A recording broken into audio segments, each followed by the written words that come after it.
Thank you. I said this? Okay, you really maybe got me. I look at all those cars and I go, was I even in that many projects? I guess I'm pretty old now.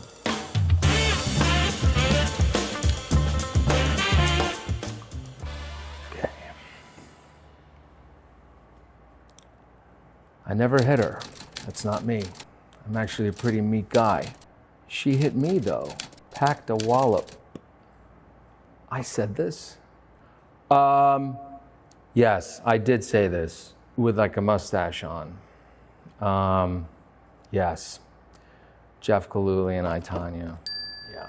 I never hit her. That's not me. I'm actually a pretty meek guy. Well, I went to Portland, all the locations where they went on a date, where they grew up, where they lived, anything I could find where they actually were. I actually sat in the diner at the table, from what I understand, of where him and Sean, who's played by Paul Walter Hauser, devised this whole plan.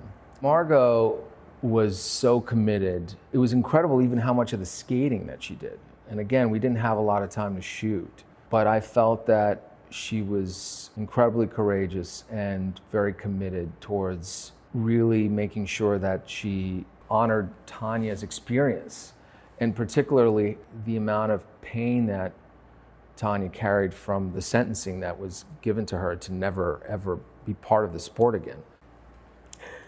I love how you slipped that to me, like,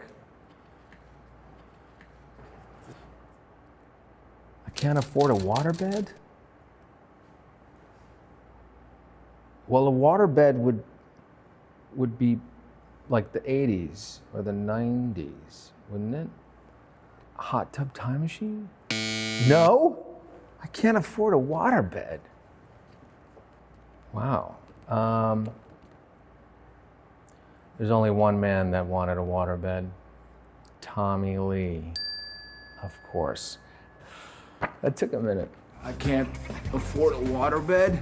Every time I start down one of these paths, I'm usually convinced that it's a mistake and that it's not going to turn out well. I was surprised about how much I didn't know and how much people didn't know, because whenever somebody came up to me and said, oh, you know, I saw the show, I just didn't know that it had nothing to do with it and all this stuff. He's a very specific guy. He's got a specific energy, and I don't have a tattoo on my body. I don't play the drums. I like being challenged. I like being scared, and I like being told that you can't do it.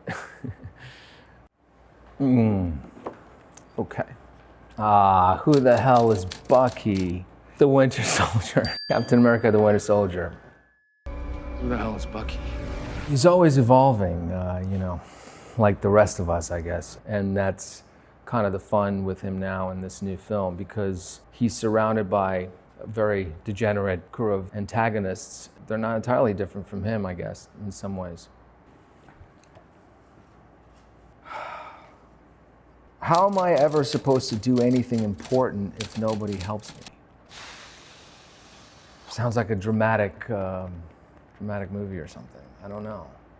Could this have been political animals? No way. How am I ever supposed to do anything important if nobody ever helps me?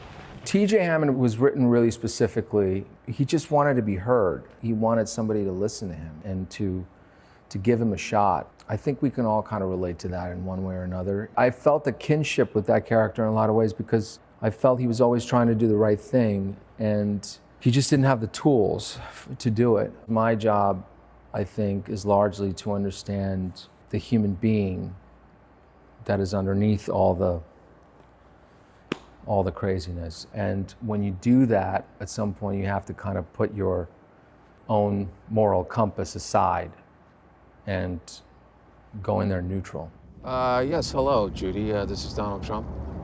Very excited to talk to you. The Apprentice is the hardest, most challenging thing I've ever done or been a part of.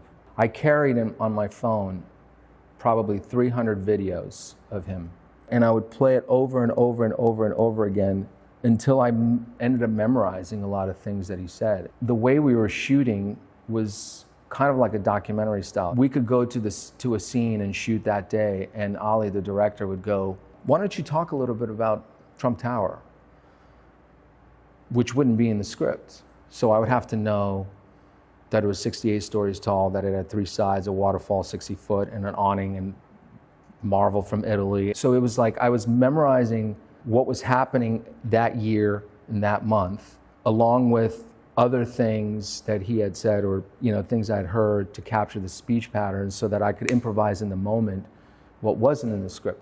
I wanted to be a part of something that I felt was important and was asking important questions, difficult questions, and questions maybe that we don't want to deal with. It's going to be the finest building in the world. It's going to be a spectacular hotel. Absolutely spectacular. I don't know if I got the voice right. I mean, here's the thing. We are dealing with someone we're seeing 24/7.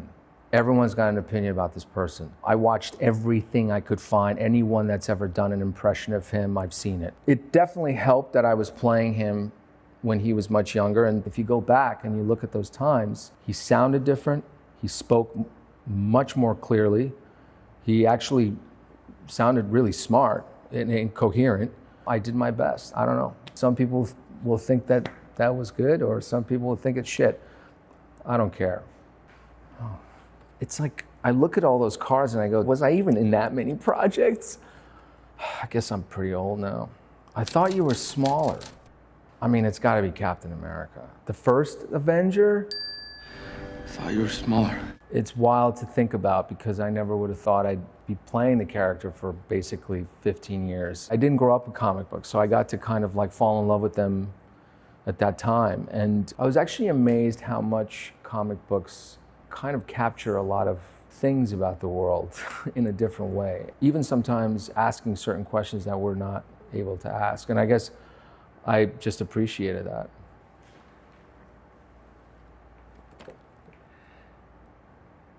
If we do this, you gotta promise me you're not going anywhere. It's you and me, you understand? Mm-hmm. Okay, this is the film I did with the great Nicole Kidman, Destroyer. That's right. A movie that I love and I had such an incredible experience on, and I just wish more people had seen it. You gotta promise me you're not going anywhere. It's you and me, you understand? Working with Nicole was incredible. I remember being nervous, but then my character was nervous. The first scene in the movie when we meet at the bar was actually my first day. It was the first time I met her. And I remember how much that impacted the scene because everything just was even more real. But I was mesmerized, I was kind of nervous, and I was quickly relieved when I saw how generous of an actress she was.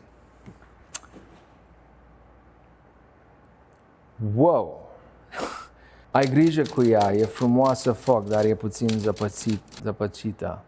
Yeah, this is from 355. Ai grijă cu ea, e frumoasă foc, dar e puțin zvăpăiată. It's actually like the most international film I've been involved with, I think, so far, or one of the most international films in the sense that there's so many different languages being spoken in the movie. And Simon Kinberg knew of my Romanian background, and he just wanted me to get one line in there in my native tongue. How can I? You're taking all the stupid with you. Well, I think both Chris Evans and I have this line, so. I get reminded of this line quite a lot by a lot of fans, actually. That one, and I'll be with you until the end of the line. It's actually maybe not Captain America. Oh, you're right. You got. Maybe it was Civil War. Captain America: Civil War. Endgame. We've said it a few times, but yeah, Endgame. Oh, right. This was Endgame. This was the scene when it's sort of goodbye, which was also a scene I learned that we were shooting that day. How can I? You're taking all this stupid with you.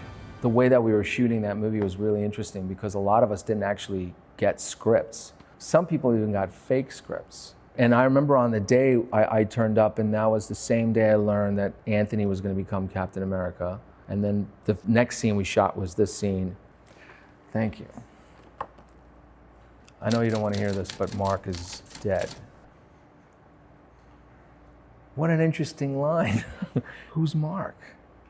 Wow, okay, you really maybe got me. I don't know. Oh yeah, I went to Budapest and I got to work with Ridley Scott, and this is from The Martian. Wow, okay, cool.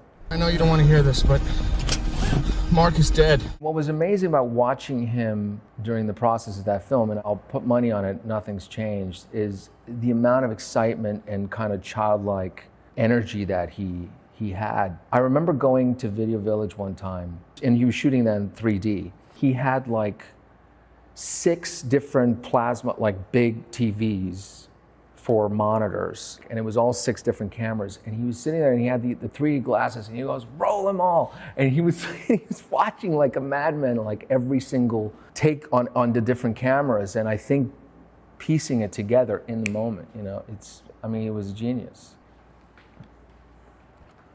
Bad news for you, sport. I'm a patriot. It's a wonder. I mean, I don't know. I've seen this show a lot. Okay, like it's a wonder any of you read these and you go, how did I ever make it this far? Bad news for you, sport. I'm a patriot. Hot tub time machine. I was a ski instructor. Really one of the most fun I've ever had on a project.